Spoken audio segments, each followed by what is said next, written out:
Hello friends, welcome to my channel.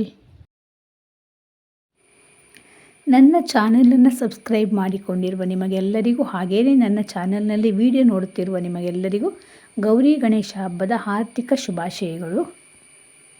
ಹಾಗೆಯೇ ಗೌರಿ ಗಣೇಶ ಎಲ್ಲರಿಗೂ ಸುಖ, ಶಾಂತಿ, ನೆಮ್ಮದಿ, ಆಯುಷ್ಯ, ಆರೋಗ್ಯ ಕರುಣಿಸಲಿ ಅಂತ ದೇವರನ್ನು ಪ್ರಾರ್ಥಿಸ್ತೇನೆ. ಈ ವಿಡಿಯೋದಲ್ಲಿ ನಮ್ಮ ಮನೆಯಲ್ಲಿ ನಾವು ಯಾವ ಥರ ಗಣೇಶನ ಹಬ್ಬವನ್ನು ಆಚರಣೆ ಮಾಡ್ಕೊಳ್ತೀವಿ, ಹಾಗೆಯೇ ಇವತ್ತು ನಾವು ಎಲ್ಲಿಗೆ ಹೋಗಿದ್ದೀವಿ ಅನ್ನೋದನ್ನು ಈ ವಿಡಿಯೋದಲ್ಲಿ ನಿಮ್ಮ ಜೊತೆ ಶೇರ್ ಮಾಡ್ಕೊಳ್ತಾ ಇದ್ದೀನಿ. ಯಾರಾದರೂ ಹೊಸಬರಾಗಿ ನನ್ನ ಚಾನಲನ್ನು ನೋಡ್ತಾ ಇದ್ದರೆ ದಯವಿಟ್ಟು ಸಬ್ಸ್ಕ್ರೈಬ್ ಮಾಡಿಕೊಂಡು ನೋಡಿ. ಹಾಗೆಯೇ ಬೆಲ್ಲೈಕಾನ್ನ ಪ್ರೆಸ್ ಮಾಡಿ ಅಲ್ಲಿ ಆಲ್ ಅಂತ ಸೆಲೆಕ್ಟ್ ಮಾಡೋದರಿಂದ ನಾನು ಮುಂದೆ ಹಾಕುವಂತಹ ಎಲ್ಲ ವಿಡಿಯೋದ ನೋಟಿಫಿಕೇಷನ್ ನಿಮಗೆ ಬರ್ತದೆ. ನಮ್ಮ ಮನೆಯಲ್ಲಿ ನಮಗೆ ಗೌರಿ ಹಬ್ಬವನ್ನು ಆಚರಣೆ ಮಾಡುವಂತಹ ಕ್ರಮ ಇಲ್ಲ. ನಮ್ಮ ಕಡೆ ಯಾರ ಮನೆಯಲ್ಲೂ ಕೂಡ ಗೌರಿ ಹಬ್ಬವನ್ನು ಆಚರಣೆ ಮಾಡಿಕೊಳ್ಳೋದಿಲ್ಲ. ಮಾರನೇ ದಿವಸ ಗಣೇಶನ ಹಬ್ಬದ ದಿನ ಏನಾದರೂ ಒಂದು ಸ್ವೀಟ್ ಹಾಗೆಯೇ ಪಾಯಸ ಇತ್ಯಾದಿಗಳನ್ನು ಮಾಡಿ ಹಬ್ಬವನ್ನು ಆಚರಣೆ ಮಾಡ್ಕೊಳ್ತೀವಿ. ನಮ್ಮ ಮನೆಯಲ್ಲಿ ಒಂದು ಗಣೇಶನ ವಿಗ್ರಹವಿದೆ. ಅದನ್ನು ನಾವು ವರ್ಷಕ್ಕೆ ಒಂದು ಸಲ ಮಾತ್ರ ತೆಗೆದು ಚೌತಿ ಹಬ್ಬದ ದಿನ ಮಾತ್ರ ಗಣೇಶನಿಗೆ ಒಂದು ಪೂಜೆಯನ್ನು ಮಾಡ್ಕೊಳ್ತೀವಿ. ಮನೆಯಲ್ಲಿ ಇಷ್ಟೇ ಸಿಂಪಲ್ಲಾಗಿ ಪೂಜೆಯನ್ನು ಮಾಡ್ಕೊಳ್ತೀವಿ. ನಮ್ಮ ಮನೆ ಹತ್ತಿರದಲ್ಲಿ ಗಣೇಶನನ್ನು ಇಟ್ಟು ಪ್ರತಿ ವರ್ಷ ಪೂಜೆಯನ್ನು ಮಾಡ್ತಾರೆ. ನಾವು ಅಲ್ಲಿಗೆ ಹೋಗಿದ್ವಿ. ಅಲ್ಲಿ ಮಕ್ಕಳಿಗೆ ಗೇಮ್ಸ್ ಕಾಂಪಿಟೇಷನ್ಸ್ ಎಲ್ಲ ಮಾಡ್ತಾರೆ. ಮ್ಯೂಸಿಕಲ್ ಚೇರ್ ಹಾಗೆ ಹಗ್ಗ ಜಗ್ಗಾಟ ಇತ್ಯಾದಿ. ಮಕ್ಕಳ ಮ್ಯೂಸಿಕಲ್ ಚೇರ್ ಅಂತೂ ನೋಡಲಿಕ್ಕೆ ತುಂಬಾ ಮನಸ್ಸಿಗೆ ಖುಷಿ ಕೊಡ್ತಾ ಇತ್ತು.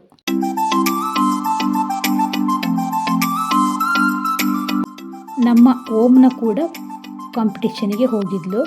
ಅಲ್ಲಿ ತುಂಬ ಜನ ಮಕ್ಕಳಿದ್ದಾರಲ್ಲ, ಹಾಗೆಯೇ ಅವಳಿಗೆ ತುಂಬ ಖುಷಿಯಾಯಿತು.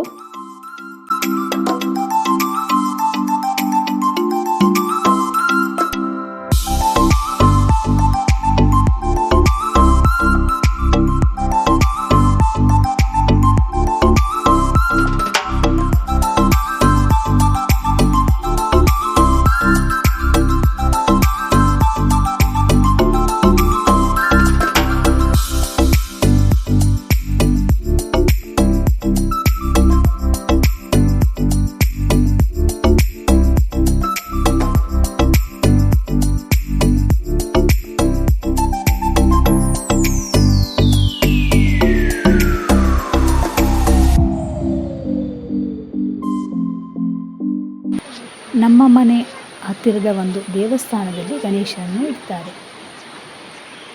ನಾವು ಅಲ್ಲಿಗೆ ಹೋಗಬೇಕಾದ್ರೆ ಹೊಳೆಯನ್ನು ದಾಟಿ ಆಚೆ ಹೋಗಬೇಕು. ಹೊಳೆಯನ್ನು ದಾಟಲಿಕ್ಕೆ ಒಂದು ಚಿಕ್ಕ ಸೇತುವೆ ಇದೆ. ಈಗ ಮಳೆ ಕಡಿಮೆಯಾಗಿರೋದ್ರಿಂದ ಹೆಚ್ಚೇನು ನೀರಿಲ್ಲ. ಇಲ್ಲ ಅಂದರೆ ಸೇತುವೆ ಮೇಲ್ಗಡೆಯಿಂದ ನೀರು ಪಾಸ್ ಆಗ್ತಾ ಇರ್ತದೆ. ತುಂಬ ಮಳೆ ಬರುವಾಗ ತುಂಬ ಕೇರ್ಫುಲ್ಲಾಗಿ ಹೋಗಬೇಕು. ನೋಡಿ ಎಷ್ಟು ಖುಷಿ ಆಗ್ತದೆ ಹೊಳೆಯ ಹತ್ತಿರ ಹೋಗುವಾಗ ಅಂತ.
ನೋಡಿದ್ರಲ್ಲ ಫ್ರೆಂಡ್ಸ್, ನಮ್ಮ ಪರಿಸರ ಹೇಗಿದೆ ಅಂತ. ದಟ್ಟವಾದ ಕಾಡುಗಳ ಮಧ್ಯೆ ಇರುವ ನಮ್ಮ ಊರಿನ ಪರಿಸರ ನಿಮಗೂ ಕೂಡ ಇಷ್ಟವಾಗಿದೆ ಅಂದ್ಕೊಳ್ತೀನಿ. Thank you for watching.